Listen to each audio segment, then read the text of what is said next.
بسم اللہ الرحمن الرحیم۔ السلام علیکم ویئرس۔ ایران پر اسرائیل نے حملہ کر دیا ہے، اس کی کیا ریپرکشنز ہوں گی، ایران کیسے ریٹیلیٹ کرے گا، ایران کیسے اپنے آپ کو ڈیفینڈ کرے گا، اور یہ حملہ کیا اسرائیل نے کیا یا پیچھے امریکہ کھڑا ہے، اس پر تو میں ضرور بات کروں گا انٹرنیشنل پالیٹکس کا اسٹوڈنٹ ہونے کے ناطے۔ لیکن اس سے پہلے آج میں اہل اسلام کو، آج میں تمام مکاتب فکر کے علماء کو، ویئرس، کوئی وہابی ہو، کوئی دیوبندی ہو، کوئی بریلوی ہو، کوئی شیعہ ہو، وہ خدا کے بندوں، ہم سب مسلمان ہیں، ہم سب مسلمان ہیں، مسلکی اختلافات ہوتے ہیں۔ میں یہ گزارش کرتا ہوں کہ آج تمام مساجد سے، امام بارگاہوں سے روزہ افطار کرتے ہوئے اللہ کے حضور دعا کی جائے کہ اللہ کریم ایران کی حفاظت فرما، اللہ کریم اہل ایران کی حفاظت فرما، کیونکہ وہ ہمارا مسلمان برادر اسلامی ملک ہے۔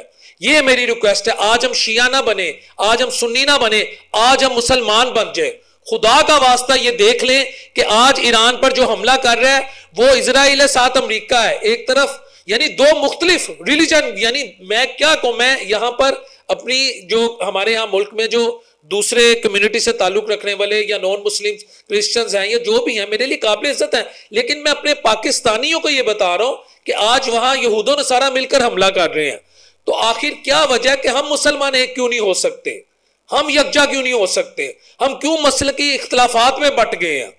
آج میری یہ درخواست ہے تمام علماء سے، جو کبھی امریکہ جاتے ہیں، جو کبھی یورپ جاتے ہیں، وہ کہتے ہیں کہ جی وہاں انٹر فیتھ ہارمنی پہ ہم بات کریں، تو خدا کے بندو آج ایران کے لیے اپنی مساجد سے نماز ظہر میں، عصر میں، مغرب میں اللہ کے حضور دعا کریں کہ اللہ کریم ایران کی حفاظت فرمائے، بعد میں دیکھ لیں گے مسلکی اختلافات۔ یہ میرا میسیج ہے اہل اسلام کو۔ اچھا ویورز، اب آتے ہیں ایران کی موجودہ صورتحال پر۔ سب سے پہلے میں آپ کو یہ بتا دوں کہ عمانی وزیر خارجہ کا بھی حال ہی میں بیان آیا تھا کہ جی ایران اور امریکہ کے درمیان جو مذاکرات ہو رہے ہیں اس میں بہت بڑی پیش رفت ہوئی ہے، ایران اپنی جو یورینیم کی انریچمنٹ ہے اس کو منیمائز کرنے میں یا ختم کرنے میں یا اس کو کنٹرول لیول پر لے کر جانے میں راضی ہو گیا۔ یقین کریں میرا دل نہیں مانا تھا، کیونکہ مجھے پتا تھا کہ امریکہ ہو یا اسرائیل ہو، یہ دکھاتے سجی ہیں، مارتے کھبی ہیں، ویسا ہی ہوا۔ اب ایران سے مسئلہ کیا ہے، امریکہ کو اور اسرائیل کو؟ ایران کا صرف نیوکلیر پروگرام مسئلہ نہیں ہے، ایران کے پاس میزائل ٹیکنالوجی بھی ہے۔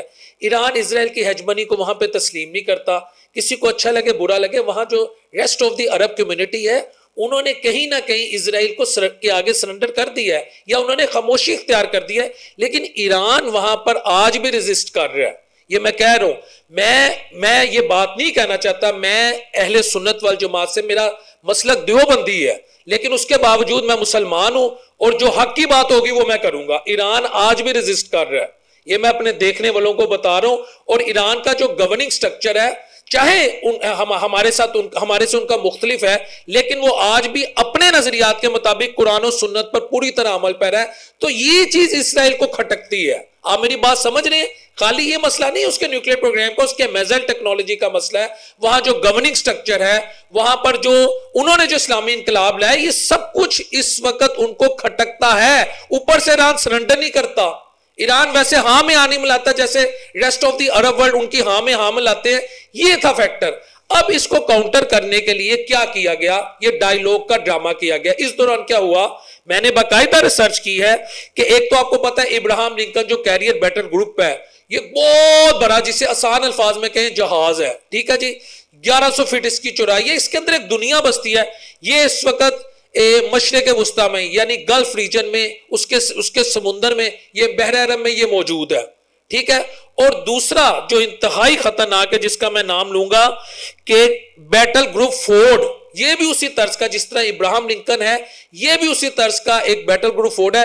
یہ ایران کو ڈیفیٹ کرنے کے لیے یا ایران کا اسرائیل پر حملہ روکنے کے لیے، یہ اسرائیل کے ساحلی سمندر کے اندر اس کی انٹرس ہو چکی ہے، یعنی یہ کولیبوریشن کے ساتھ ہو رہا ہے۔ یہ جو بڑے بڑے آپ کو دنیا نما یعنی چھوٹی دنیا لگتی ہے کہ یہ جہاز نہیں ہے، اس کے اندر پوری ایک دنیا بستی ہے، یہ وہاں پر اس کی ڈیفینڈ میں آگے ہے۔ اور ایک اور بات کہ اس وقت جو first tactical fighter group wing ہے، یہ جہازوں کا ایک جسے کہہ سکتے ہیں ایک گروپ ہے، مختلف اس میں جہاز ہیں جو انتہائی سوفسٹیکیٹڈ ہیں، فائٹر جہاز ہیں، یہ واشنگٹن کی اور پینٹاگون کی حفاظت پہ مامور ہے۔ یہ اس وقت ایران کی ریٹیلیشن کو روکنے کے لیے یہ فرسٹ ٹیکٹیکل فائٹر ونگ یہ جہازوں کا گروپ ہے، یہ جتھا ہے، یہ اس وقت اسرائیل کی فضاؤں میں گھوم رہے ہیں کہ ایران ریٹیلیٹ نہ کرے. یہ بھی میں اپنے دیکھنے والوں کو بتا رہا ہوں.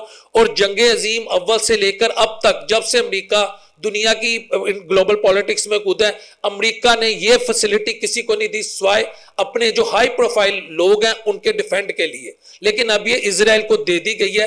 تو یہ کیسے کہا جا سکتا ہے کہ اسرائیل نے ایران پر حملہ کیا؟ پیچھے امریکہ کے آشیرواد موجود ہے. لیکن کیا آج عالم اسلام اکٹھا ہے؟ میرا یہ سوال ہے. ایران کا میزائل پروگرام ان کے لیے مسئلہ بنا ہوا ہے. اور میں سمجھتا ہوں کہ اس وقت ہمیں یکجا ہونے کی ضرورت ہے، کیونکہ میں حقیقت آپ کو بتا رہا ہوں، اگر ایران میں خدا نخواستہ رجیم چینج ہوتی ہے، جس کا مجھے خدشہ ہے خدا نخواستہ، وہاں پر بہت اب ایران کو ٹف ٹائم کا سامنا کرنا پڑ سکتا ہے. پاکستان کے ہمسایہ ملک میں پھر اسرائیل آ جائے گا، یہ یاد رکھیے گا. یعنی وہاں رجیم چینج کا مطلب ہے پرو اسرائیلی گورنمنٹ. تو وہاں پر پھر آپ کے اسرائیل، ایک طرف افغانستان، ایک طرف اسرائیل، ایک طرف بھارت. پھر حمید گل اللہ ان کی قبر کو نور سے منور فرمائے، ان کی بات یاد آتی ہے کہ افغانستان بہانہ ہے، پاکستان نشانہ ہے. یہ ہے اصل بات کہ اس سارے کا سارا جو ایشو ہے، کیونکہ دو اس وقت ایسے اسلامی ممالک تھے جو اسرائیل کو کھٹک رہے ہیں، ایک پاکستان ہے، ایک ایران ہے. تو میں امید کرتا ہوں کہ پاکستانی قوم، ہماری حکومت ایران کو جس حد تک سپورٹ ہو سکتی ہے مہیا کرے گی، کیونکہ یہاں پر ہمیں مسلمان بن کے سوچنا ہے، ہمیں مسلکی اختلافات میں نہیں بٹنا. یہ میری ریکویسٹ ہے، یہ میں اپنے دیکھنے والوں کو کہہ رہا ہوں کہ خدارا ایک ہو جائیں. دنیا ایک ہے، لیکن جب وہ ہمیں مارتے ہیں وہ یہ نہیں دیکھتے یہ شیعہ ہے یا سنی ہے. تو اللہ کی رسی کو مضبوطی سے تھام لو اور آپس میں تفرقے میں نہ پڑو. کسی درویش نے کہا تھا او کاکا اللہ دی رسی قرآن نو کہنے ہاں. یہ تمثیلاً انہوں نے بات کی تھی کہ اس کو اگر ہم تھام لیں گے نا تو ہم پھر فرقہ بازی میں نہیں پڑیں گے. ہم پھر کہیں گے لا الہ الا اللہ محمد رسول اللہ. مسلمان ایک امت کی مانند ہے، اور جو مسلک اختلافات ہیں وہ اپنی اپنی جگہ ہے. یہ میری دیکھنے والوں سے ریکویسٹ ہے کہ آج مسلمان بنے، تمام مساجد امام بارگاہوں میں ایران کی حفاظت کی اور پاکستان کی حفاظت کی دعا کی جائے. السلام علیکم ورحمۃ اللہ وبرکاتہ.